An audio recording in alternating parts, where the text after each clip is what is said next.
After the divorce, I received a mysterious large sum of money and a safe filled with my photos. On the back of each picture was written, "May Lucy Smith find peace and prosperity." Signed by John Wilson, the name of my ex-husband's deceased brother who had recently passed away from liver cancer. Reborn into the day when our families discussed the arranged marriage. I decisively pointed at the man whose gaze never left me in the shadowed corner. "I choose him." The private dining room was filled with laughter. The matriarch across from me smiled warmly. "Lucy dear, which of our boys catches your eye?" I blinked, recognizing this pivotal moment from 8 years ago. Pinching my arm confirmed that this wasn't a dream.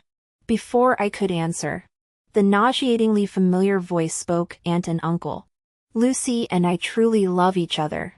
Kevin Johnson, my previous choice, stood there with his trademark arrogance. I'd once believed his lies too. Our marriage revealed his true nature: emotional neglect, nightly absences, and his cruel admission, "I only married you for the Smith family resources." After bankrupting my family and driving my father to depression, he finally signed the divorce papers when I became useless. At my lowest point, a sudden fortune appeared in my account. Michael Taylor, John's assistant, delivered a safe with the combination being my birthday. Inside were photos documenting my entire life, each bearing John's handwritten wish. Though we'd only met 3 times at the marriage discussion, my wedding, and his funeral, I suddenly realized. While Kevin boasted about John's unrequited love for some moonlight goddess, that goddess had been me all along. "Lucy, answer them." My mother's voice snapped me back to reality. Meeting Kevin's smug expression, I coldly declared, "I choose John Wilson." "What?" The room erupted in an uproar. Kevin slammed the table, his face purple with rage. "I choose John Wilson," I repeated louder, locking eyes with the man in the shadows. His gold-rimmed glasses glinted as he straightened up, though the crimson-tipped ears betrayed his calm demeanor. "Miss Smith." John's deep voice resonated. "Marriage isn't child's play. I only accept widows, not divorcees. Consider carefully." "Perfect." I smiled. "Neither do I." The Wilson matriarch tried to intervene, "But dear, we thought you and Kevin." I cut her off, "My decision is final." Across the room, John's controlled breathing quickened almost imperceptibly, his intense gaze burning through me like sunlight through morning frost. In my previous life, I was tormented by Kevin Johnson. Didn't I reach out to his family for help? Each time I only received the same response, "Kevin works hard abroad. Just endure a little longer." But endless endurance only brought escalating cruelty, suppressing inexplicable grief. I stated, "No need to persuade me. This time I choose John Wilson." "I object." Kevin's face twisted with rage until Mr. Wilson silenced him with a glare. I knew about his temper even before marriage in our past life. He'd frequently explode at me. What possessed me to fall for such trash? How could I have been so blind? "His agreement isn't required." My gaze slid past him to meet John's deep, obsidian eyes. "Would Mr. Wilson consent?" After checking his watch, John replied, "City Hall remains open. Would you accompany me now, Lucy?" "Absolutely." My father watched with reluctant acceptance. Perhaps this would finally resolve both families' concerns. With elders' approval, I followed John from the private dining room. His tall frame transformed the ordinary black trench coat into regal attire, long legs striding with wind-slicing determination that left me breathless. Inside the car, John didn't immediately start the engine. His elegant hands tightened on the steering wheel as he asked quietly, "Where shall I take you?" Confused, I blinked. "Aren't we going to City Hall?" Still avoiding eye contact. His deep voice resonated. Wasn't this just angry words during lovers' quarrel? Suddenly understanding his misunderstanding, I hurriedly explained, "No. My marriage proposal is sincere." The John the First knew was an unapproachable titan of commerce. The cold-hearted king who expanded the Wilson family's overseas empire while Kevin managed domestic affairs. Yet now I glimpsed unexpected vulnerability. Remembering how he'd left me billions and safeguarded my photos in his safe last lifetime. My heart clenched. Gathering courage, I asked, "Mr. Wilson, why accept my proposal?" He startled, dark eyes flashing with unreadable emotion. "Could we discuss this later?" Disappointment mingled with relief, like missing the final lottery number during a blackout. Though curious, I respected his privacy. We had time. At City Hall steps, memories of marital horror paralyzed me. Sensing my hesitation, John paused, his expression crumbling like an insecure yet proud puppy needing reassurance. Before I could explain, he whispered, "You can still reconsider. Marriage is a lifelong commitment. If you're unwilling, I'll drive you home." Lifelong commitment, those magical words gained substance through his sincerity. Sprinting forward, I linked arms with him. "Mr. Wilson, closing time approaches. Let's proceed." Within 5 minutes, we held crimson marriage certificates. John gazed tenderly at the document, a subtle smile curving his lips. Studying our wedding photo, I marveled, was this rebirth reality or dream? "Mr. Wilson, I'd like to return home." "All right. I'll take you home. We're married now. But if you don't want to live together, I understand." The pitiful puppy act is back. I merely stated one thing. Yet he's already imagined an entire scenario. "You'll come with me. There are some daily essentials that require Mr. Wilson's help to move." After hastily packing some clothes and receiving my parents' parting instructions, I followed John Wilson back to his detached villa. The exterior maintained minimalist elegance while the interior's rustic wood accents perfectly complemented his scholarly demeanor. The faint scent of fresh greenery lingered in the air. "If you dislike the decor, I'll have it remodeled tomorrow." He misinterpreted my prolonged silence as disapproval. "No. I love it. Could you show me my room?" Anticipating his overthinking, I clarified, "Mr. Wilson, though we're legally married, we're practically strangers. Separate rooms would be better. We have lifetimes to develop feelings. Sharing a bedroom can wait." He nodded silently, hoisting boxes upstairs. As he passed, I caught his murmured admission, "You could use my name." His bashfulness amused me. Who'd expect a corporate tycoon to be this pure-hearted? "You're nothing without the Smiths." The jeers echoed. "Those floozies outside are more entertaining. Quit pretending innocence. Entertain my friends." I knelt pleading, "Kevin, please spare me. Spare the Smiths." Rough hands clawed at my clothing. "No. Stop." Thunder jolted me upright in bed, gasping. The impending collapse of Smith family fortunes from my past life still haunted me. Heartless Kevin Johnson had offered me to his cronies. Only Emily Brown's timely intervention saved my dignity that night. Wiping cold sweat, resolve solidified. This lifetime, Kevin would taste his own medicine. Yet challenging the Wilsons alone proved impossible. With John's help, this explained why I'd chosen this arranged marriage again. Thunder rumbled as I descended for water. Insomnia-driven. Passing his study at 4 a.m., I glimpsed John caressing a photograph, eyes brimming with affection. "Shouldn't you be sleeping? Even iron constitutions need rest." The realization struck. Hadn't John died of liver cancer last timeline? Was night owl habits the cause? Barging in impulsively, "John Wilson. Sleep deprivation kills." He startled, hastily stuffing photos into a familiar safe. Regretting my abruptness, I softened, "Sorry. I meant, it's 4 a.m. You have work." His lingering smile from earlier remained, the first unguarded expression I'd witnessed. "I'll sleep after storing these." Our marriage certificate joined the safe's contents, that identical vault from before. "This safe holds the master's most precious worldly possessions." Michael Taylor's explanation replayed. Why had John chosen me? The answer glimmered. But when had his affection begun? Why me? Did I deserve such devotion? What's wrong? Couldn't sleep? Afraid of thunder? His tender triple questions met my existential ones, prompting unexpected boldness. Yes.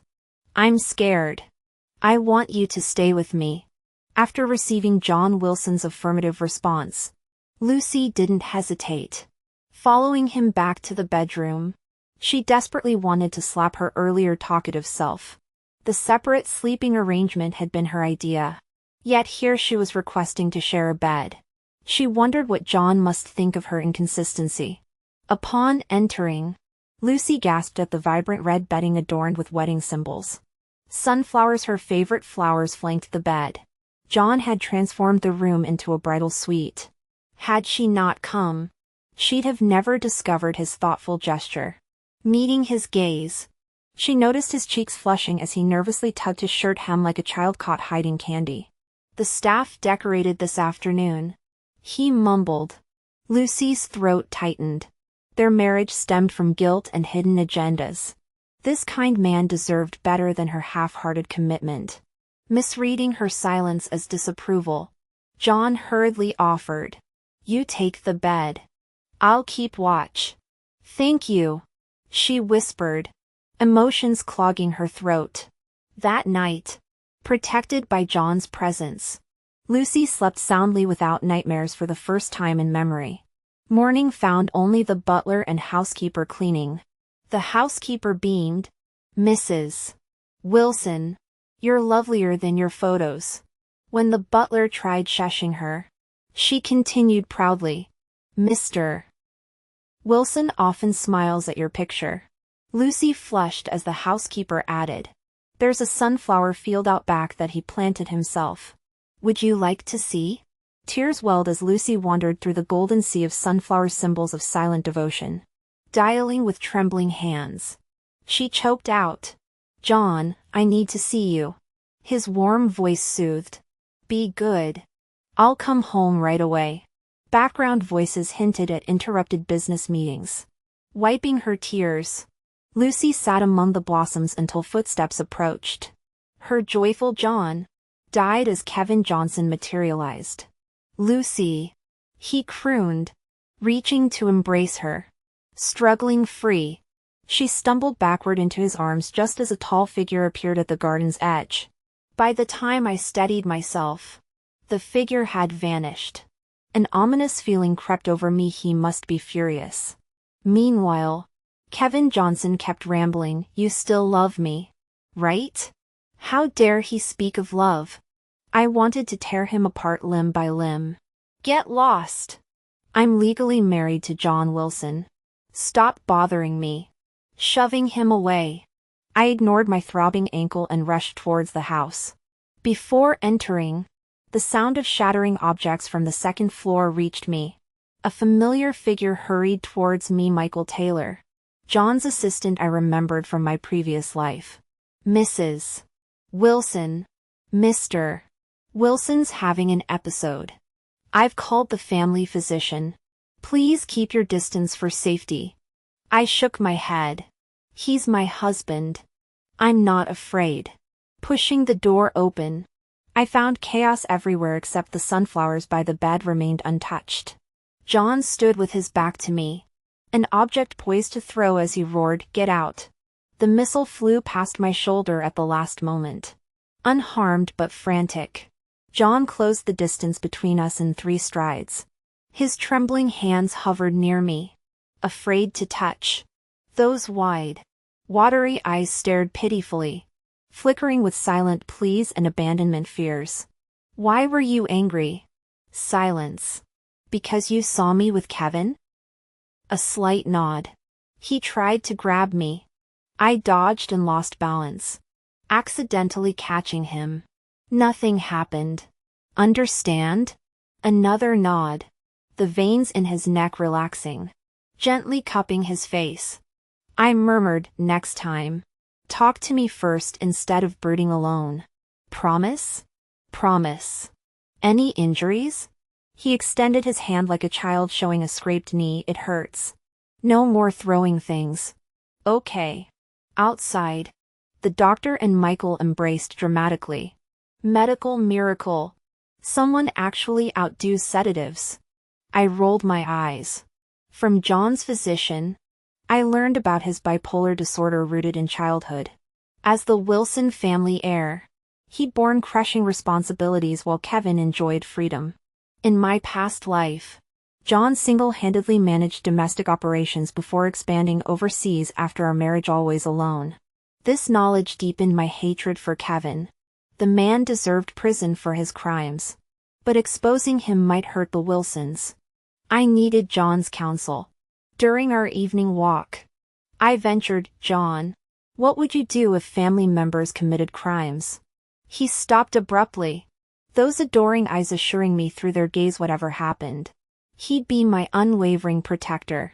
When you affirmed my understanding by saying "do as you would," I responded, "As you will, so shall I." The sunset bathed the sunflower fields in golden light. Overwhelmed by the beauty around us, I rose on tiptoes to kiss John Wilson. Our lips met with burning intensity. John initially stiffened before his mouth curved into a smile, transforming my tentative kiss into a passionate exchange. When we finally parted, his voice emerged rough with desire. "Baby, stop tormenting me." My self-control's hanging by a thread. Understanding his meaning, I buried my face against his chest. "We could always retire to the bedroom." He swept me into his arms like a man possessed. Warm breath ghosting over my ear. "No take-backs." I whispered my commitment against his skin. "No regrets." Dawn found us still entangled. It was noon when I awoke, surprised to find the typically early-rising John still beside me. His arm encircled my waist as I stirred. "Hungry?" he murmured. "Starving," I croaked, my voice ravaged. The architect of my condition chuckled at my hoarse reply. Annoyed, I kicked him. "John Wilson, don't you dare laugh. I'm sleeping separately tonight." "Not a chance, sweetheart," he countered, proving even gentlemanly men reveal their primal side after intimacy. Changing subjects, I inquired about his medical results, remembering his fatal liver cancer in our previous life. John set down his fork. "Are you suggesting I'm inadequate?" His predatory look promised 3 bedridden days if I agreed. My chopsticks clattered against the plate. "Health and performance are different. I need you healthy for our forever." All results came back perfect. He smirked. "More than capable of satisfying you." This from the man who'd blushed at hand-holding weeks prior. After John left for Wilson Enterprises, I drove to a bar owned by Kevin Johnson.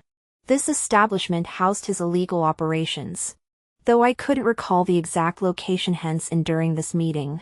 "Kevin Johnson, meet me outside," I demanded by phone. "Coming, precious," he answered, breathless in a way that turned my stomach. Disgusting. How he cooed endearments while betting others. He appeared within minutes, flushed and eager. "Lucy, I've missed you terribly." I recoiled instinctively from his touch, masking aversion with feigned shyness. "Me too, Kevin." Producing a flash drive, I forced sweetness. "John's next project plans. For you." His eyes lit up as he grabbed both the drive and my hand. "Brilliant girl. Currently merely a department head at Wilson Enterprises despite privileged entry." Kevin seethed under John's CEO status. In our past life, I'd foolishly funneled Smith family resources to boost him. Without that advantage now, he'd resorted to using me against John. "Everything I do with John is for your future takeover." I lied. "That day I pushed you away? He was watching." "I'm gathering intelligence for you, Kevin. You understand, right?" The game was afoot, no retreating now. After saying that, she managed to squeeze out a few tears. "John Wilson is going abroad for business tomorrow. Could you take me here to play?" I want to enter your circle too. Kevin Johnson's eyes were brimming with barely contained excitement. In our past life, he'd casually mention wanting to bring me here. I've always loathed these kinds of places, rejecting him every time. Eventually he lost patience and forcibly dragged me here to satisfy his peculiar fantasies. Lucy, what's a girl like you doing at a bar? Let's go somewhere else. You dog. Acting all coy now? Lucy's not a child anymore. If Kevin wants me to cooperate, let's stay here. Stubborn girl. He chuckled. I'll bring you tomorrow. Don't be angry. Exactly what I wanted to hear. I lowered my head to push away his hand, hiding my ice-cold expression. If I stay out too long, John will get suspicious. I need to go back. Kevin surprisingly cooperated, releasing my wrist. Lucy, could you kiss me? This greasy creep still wants to nauseate me before leaving? My mouth twitched before I forced a smile. Kevin, you know I get shy in public. Tomorrow, I'll let you do whatever you want. Tomorrow then. The first thing I did upon returning home was scrub my hands. Filthy. Absolutely disgusting. I scrubbed harder, ignoring the blood welling up, until knocks echoed through the bathroom door. Sweetheart? What are you doing in there? John? He's never back this early. Panic surged. His sharp mind will notice something's wrong. When urgent knocking resumed, I called out, "It's nothing. I'm coming out." Fortunately, the wounds were small enough to conceal, but John always saw through me. Gently cradling my hands, he blew soft breaths across them as if to soothe the pain. Surprisingly effective. Was it him? I knew it. John must have tracked my meeting. Looking down, I mumbled, "I did this myself." John took deep breaths, continuing his ministrations. I cautiously glanced up, searching his face. Aren't you going to ask why I met him? His eyes shimmered with contained emotion. Because I trust you. I want you to lean on me.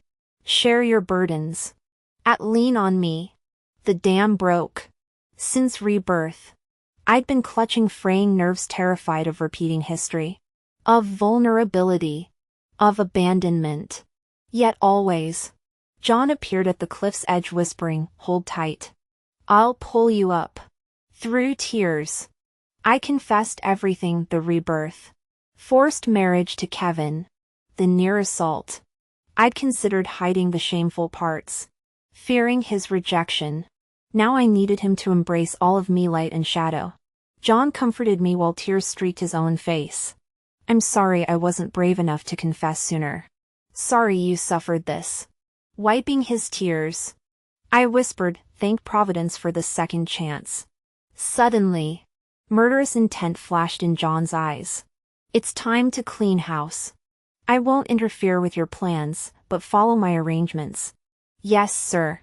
The next day, I arrived punctually, wearing the thickest fabrics beneath my most dazzling makeup. John Wilson wouldn't let me wear a dress and forced me into a jacket.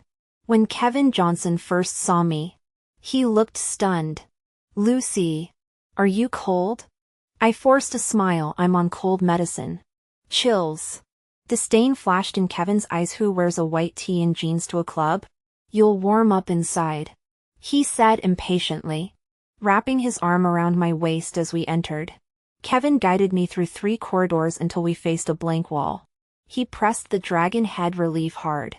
A hidden door materialized. The secret chamber's strobe lights assaulted my eyes, revealing couples on velvet couches openly entangled in carnal acts. My stomach churned. "Boys, meet my girlfriend, the Smith family heiress. Gorgeous, right?" Kevin shoved a cocktail toward me. I maintained my act. "Kevin, I took antibiotics. Can't drink." John's warnings echoed, "Don't touch anything here." "Then juice," Kevin insisted. To avoid suspicion, I accepted. "They look so happy. I want to have fun too." I feigned innocence. Kevin pointed at my drink. "Finish that. and I'll show you paradise. His leer confirmed the spiked beverage. What if I don't? I swirled the orange liquid. Kevin's smile turned predatory. Then we skipped foreplay.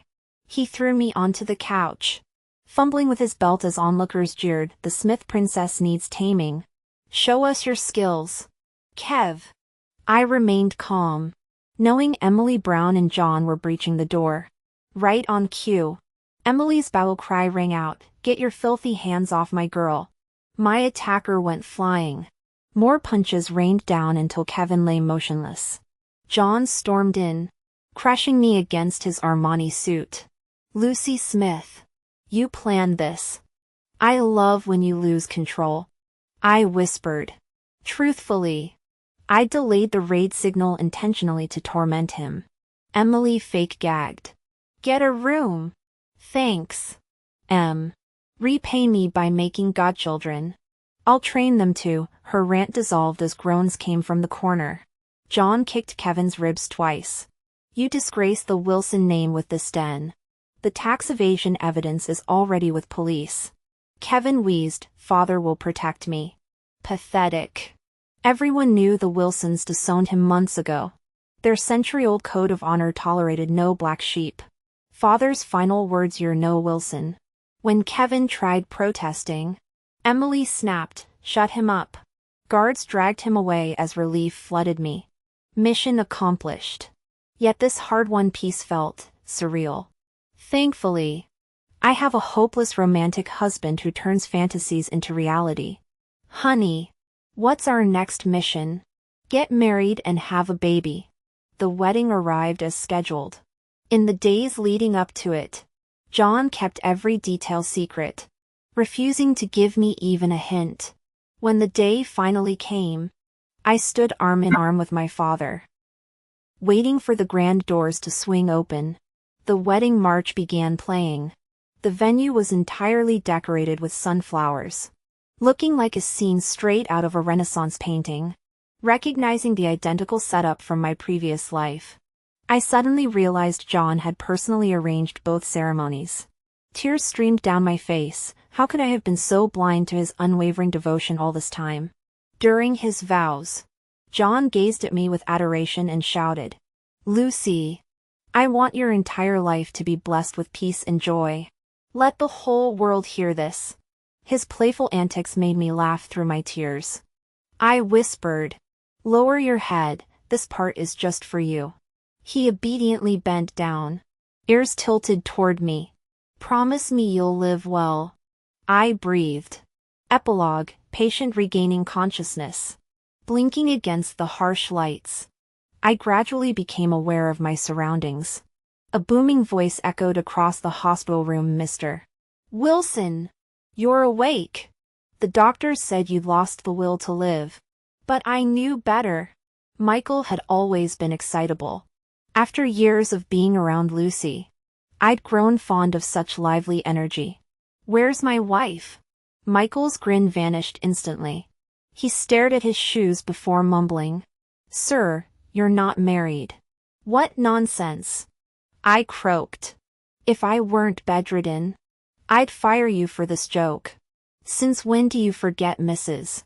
Wilson?" "Lucy." He cautiously met my eyes. You attended her funeral last year." "The cancer." "That's impossible."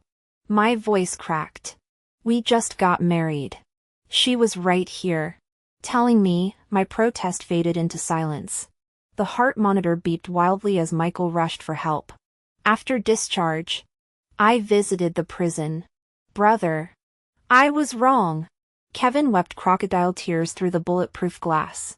Flashback to 1 year earlier, when I'd received news of Lucy's death. I thought it was Kevin's sick joke. Rushing back from overseas, I found her portrait smiling from the memorial altar, and Kevin wearing the same fake remorse he displays now. That night, I caught him bringing women home. "What's the problem?" he sneered after I punched him. "My wife's a ghost now, she can't object." Later, Emily revealed the horrific truth. Kevin had treated Lucy like a toy, even pimping her to business partners. Without evidence, The crimes went unpunished. I stood frozen, tears burning my cheeks. How could our radiant son have endured such darkness? The one I cherished most. The one I held closest to my heart. John Wilson failed to appreciate his fortune. A man like him would inevitably become a threat to society. It was up to me to clean up the Wilson family. Over 6 months, I consolidated power in domestic enterprises while gathering evidence of Kevin Johnson's counterfeit products, bribery transactions, and tax evasion schemes. In the end, I delivered all this to Emily Brown. No, you don't understand. My voice turned icy. Lucy Smith will never come back.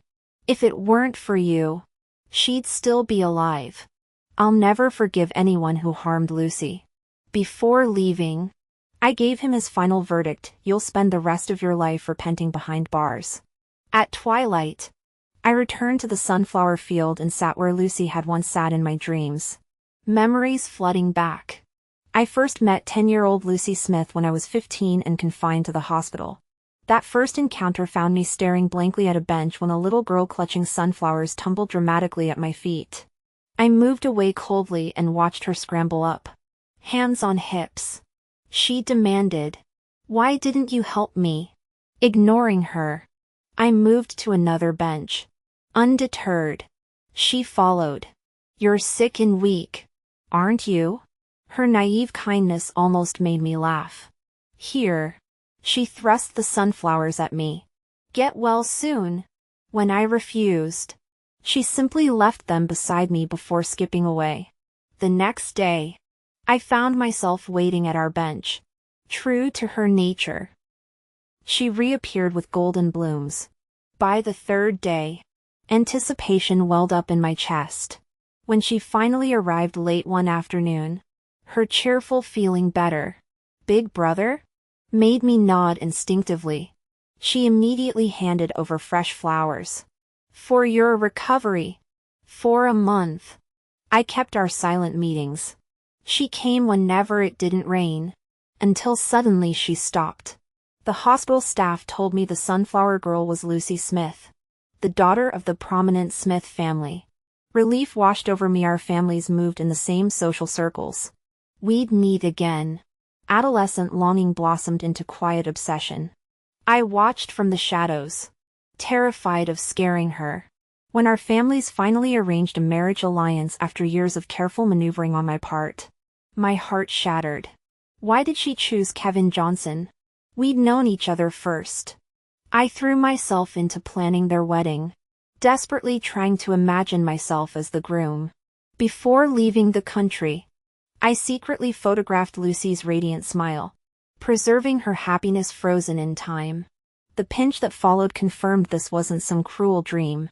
"Forgive me for returning too late," I whispered to the empty field, arms outstretched. A sudden breeze enveloped me, carrying warmth that seeped into my bones. "Is that you?" I murmured, through the rustling sunflowers. I could almost hear Lucy's voice. "Thank you for everything."